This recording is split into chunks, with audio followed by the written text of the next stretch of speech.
We go to Chicago. We find out what in the wide world of sports is going on with the Chicago Fire. And the man with the flint, or maybe the two rocks that he's going to bang together and find out what's going on, he is our oracle up there. Max Anderson, play-by-play voice of the Fire, dropping by here this morning. Max Anderson, what up?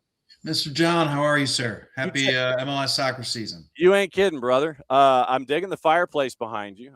Thank you. It is not up and running this morning, which means that hopefully, and you've obviously got power, so that's obviously a good thing. So you don't have to have the fireplace running. Is the heat working? Heat's good? Yeah, we're all good here.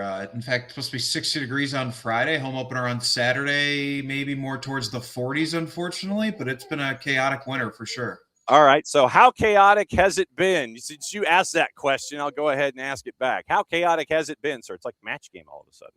You know, I think it was interesting because there were times last year I thought the Fire certainly played worse, and you didn't hear as harsh comments from Gregg Berhalter after the game. But he was direct after the game. He was not happy with what happened in the 2-1 loss to Houston.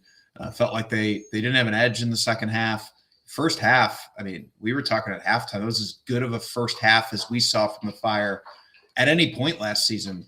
And then I don't know if it was the combination of the guys that were out or simply just kind of losing their legs in the first game. Just didn't have it in the second half. And Houston did have it at home and got a little jump from the home crowd. So I think frustrating way to start. I think Fire fans saw what they wanted to see and thought they were going to see in that first half, but then it just did not translate to that second half.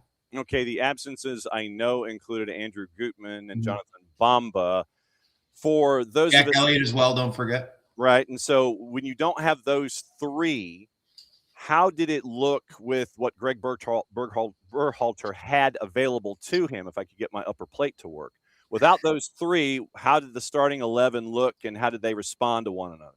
Yeah, it got shifted around, right? You saw Zinkernagel really start the game more on the left, which we didn't see much at all last year. The plan coming into the year was for him to play a little bit more centrally this season, with Brian Gutierrez departing, Anton Saletros, a little bit more of that holding midfield.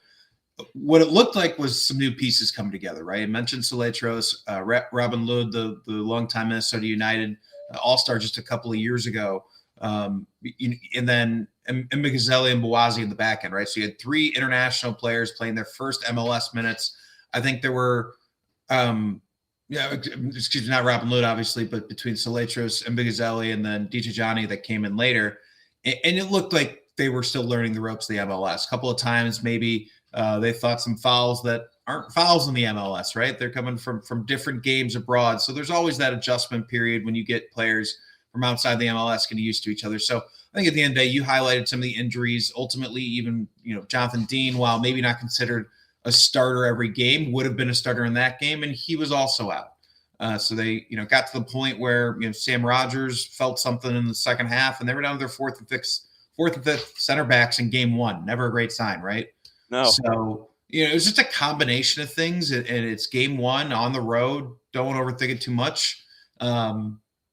But it was interesting to hear Gregg Berhalter as harsh as he was after the game. It's a match where Hugo Kuipers gets the first goal, and you end up with a 1-0 lead after 30. And then it was stuff at the back. There was the great pass that ended up with an equalizer that goes through a couple of lines and ends up with Guillerme's first, and then Guillerme ends up with his second, cleaning up after a quick parry and a save that Chris Brady can't hang on to. When you look at that first 45 and the second 45, outside of those individuals that were there and weren't there, what's kind of stuck out to you now that you've had a couple of days to think about them?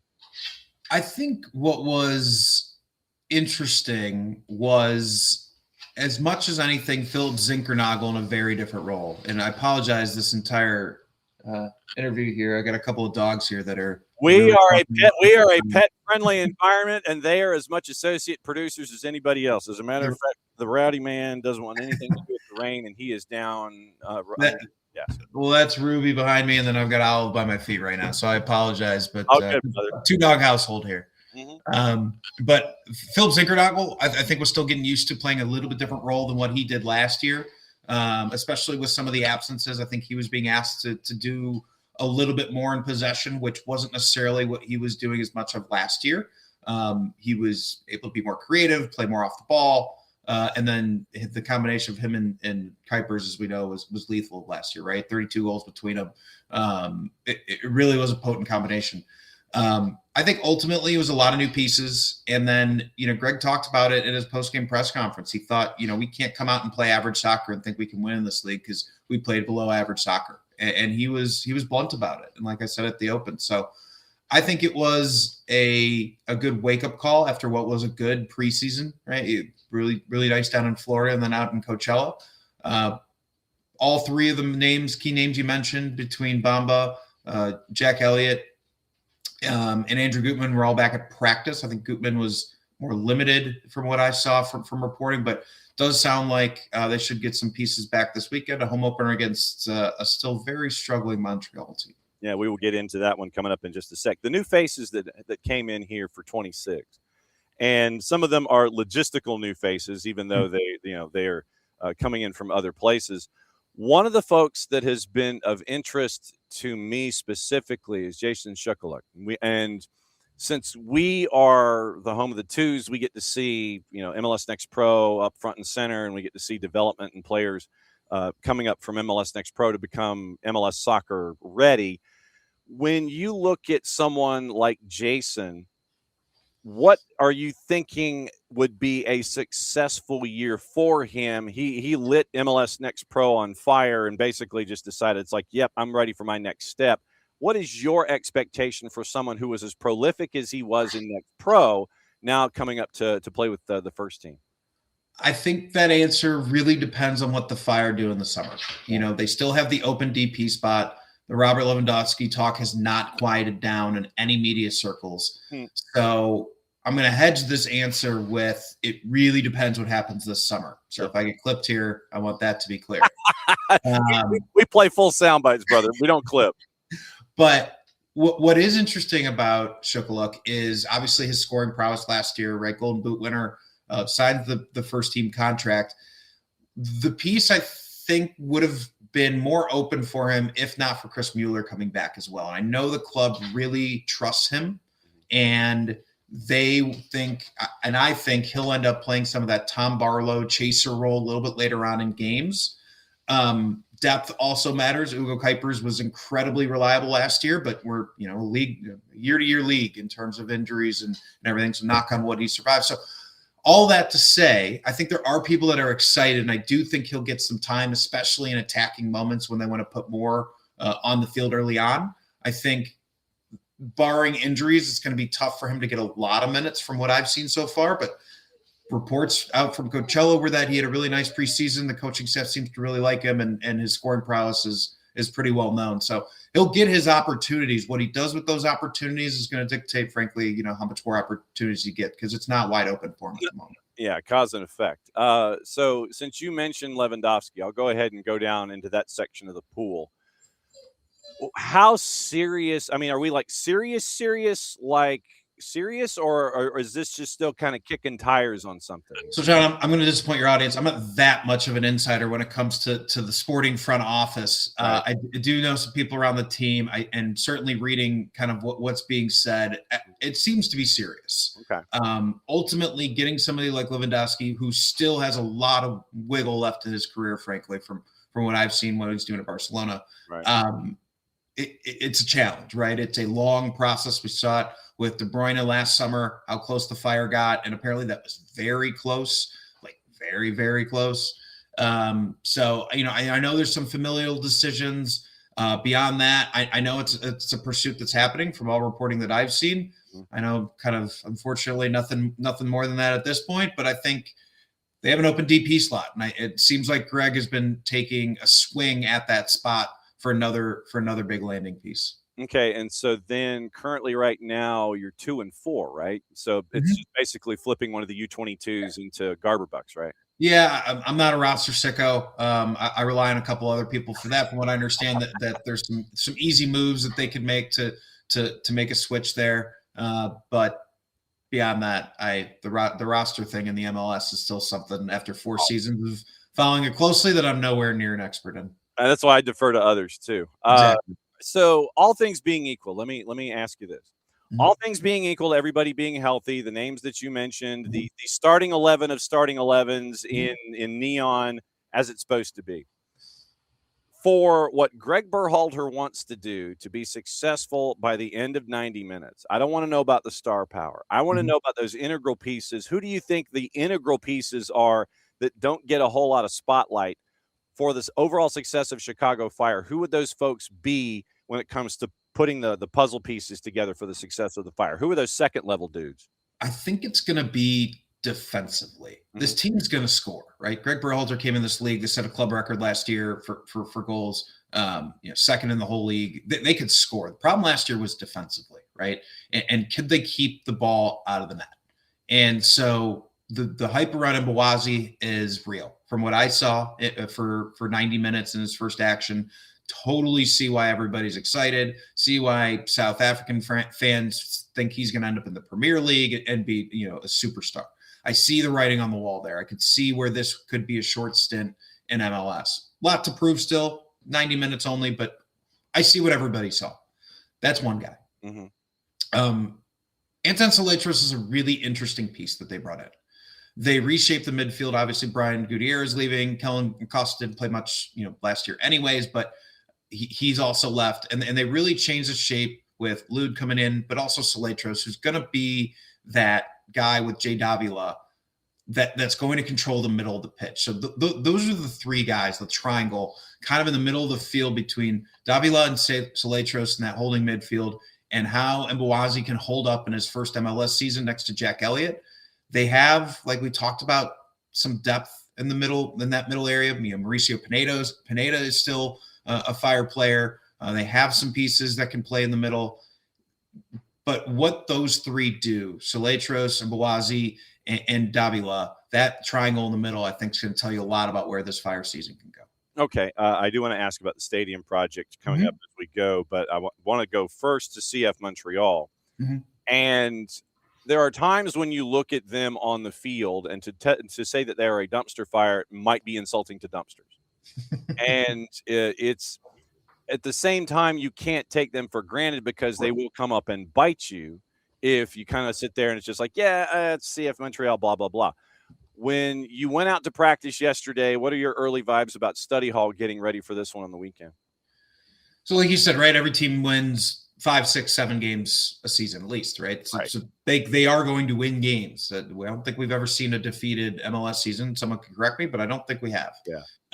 So they're going to win games. And they, like you said, they can beat you. And that's one of the things we talk about in the MLS all the time is, as bad as Kansas City even seems like they're going to be and all the, restructuring they're doing, they're going to win a couple games. So to your point, you have to come in focused. You don't necessarily have that winter advantage that you should have in Chicago on a Saturday, given Montreal's coming in.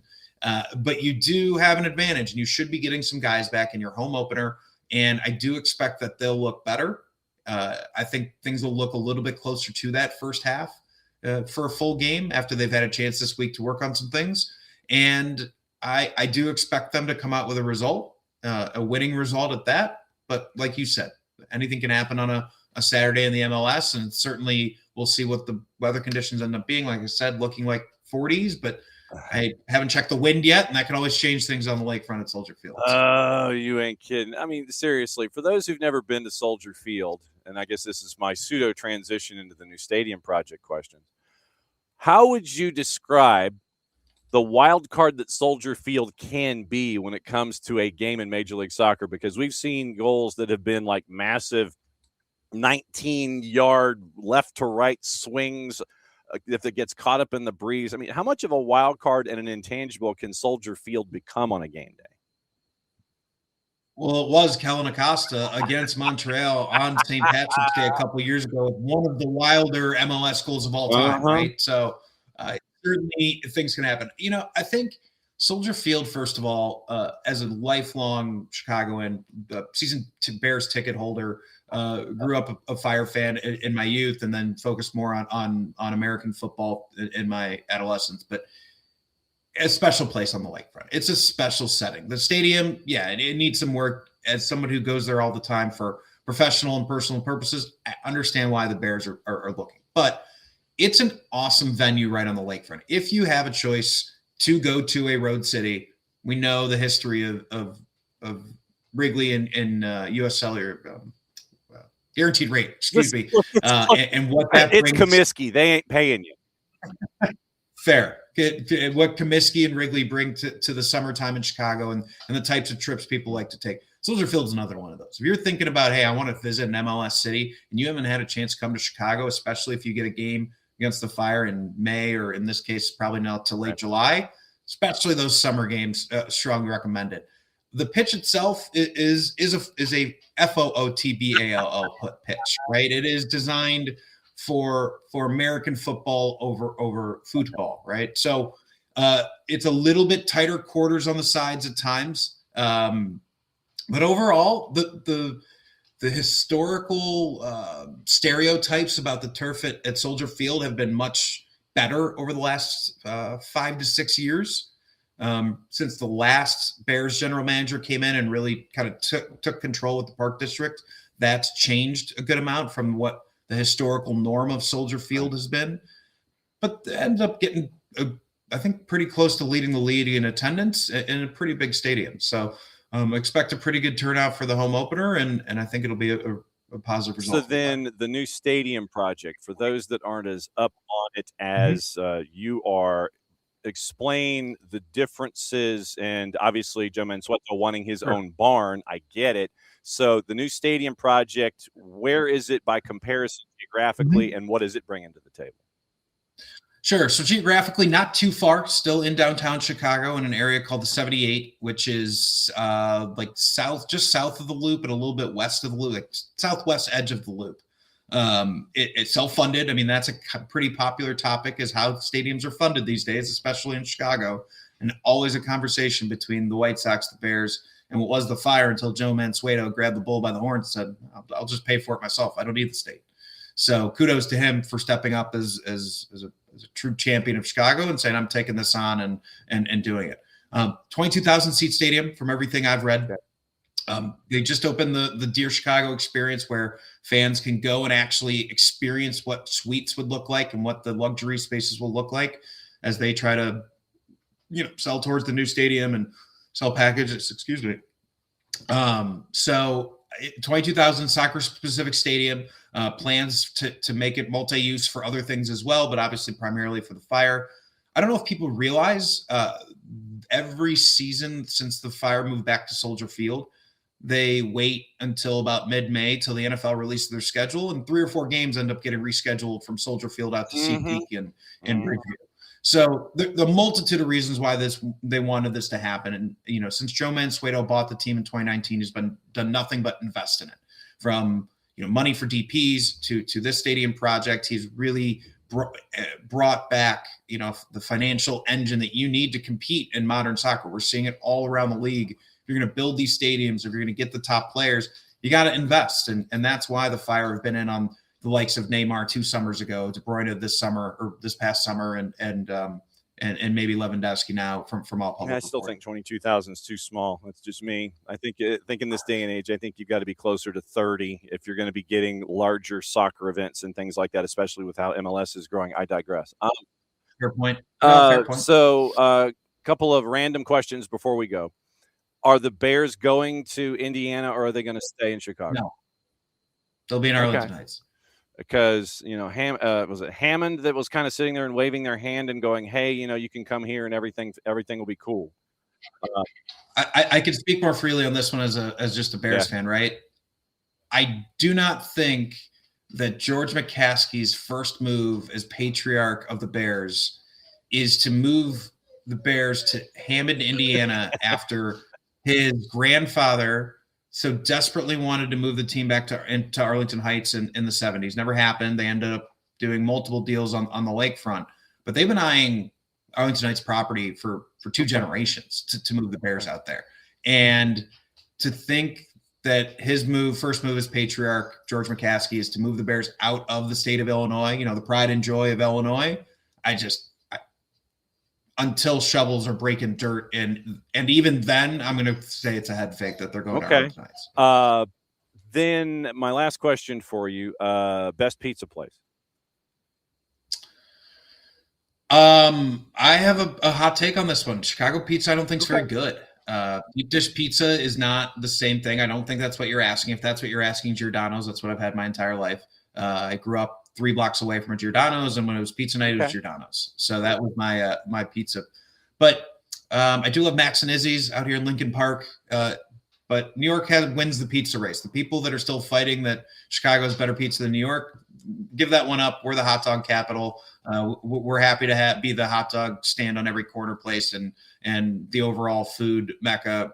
We don't have pizza. New York can have it. Now, broadcast plans for you, sir. If you would please cut the promo for us so we can listen to what's going on with you, not just this weekend, but every weekend. Yeah, absolutely. Appreciate it. Well, obviously on WLS 890, home of the Chicago Fire English radio broadcast, our 4th season on WLS and home games simulcasted on Apple TV. So that's always fun. Huge change there. I don't know if that's been a topic on your show or not, John, but the opening of the paywall on Apple TV, no longer having to have the double paywall for the MLS, huge deal that got worked out. Really excited to see how that drives excitement, especially post Olympic or World Cup break, assuming the U.S. men's national team can put up an anywhere decent performance. I think it opens up a unique opportunity for the MLS to capture some soccer fever and keep people watching MLS. So I hope they're ready to go on that front. We had 890 WLS here in Chicago, simulcasted for home games, for Fire home games. You can hear me and my new partner Joe Chats on. Now, wait a second. What's the name of the station again? WLS AM 890. Whoa! Wait a second. There's a certain delivery that you have to do with the call letters, isn't there? WLS AM 890. WLS. Don't you have to? Of course, you have to sing it. It's got to come from the diaphragm. That is the news side of WLS. I forgot that's in the contract. You're right, John. That's on me. As always, it's great to see you, my friend, and thanks for keeping an eye on our favorite little ball of hate, Johnny Dean from Stratford Academy. He's gonna be back this weekend. Looking all right, forward be good. We'll see you soon. I know that 2 folks either want to go out or 2 folks want to be fed, and then I know that you're on with your day. I fed him right before, and now it's time to go out. Be good. Thanks. We'll see you soon. All right, there goes Max Anderson, everybody, play-by-play voice of Chicago Fire. And yes, it is WLS. You have to sing it. It's 890. You have to sing the logo. Okay.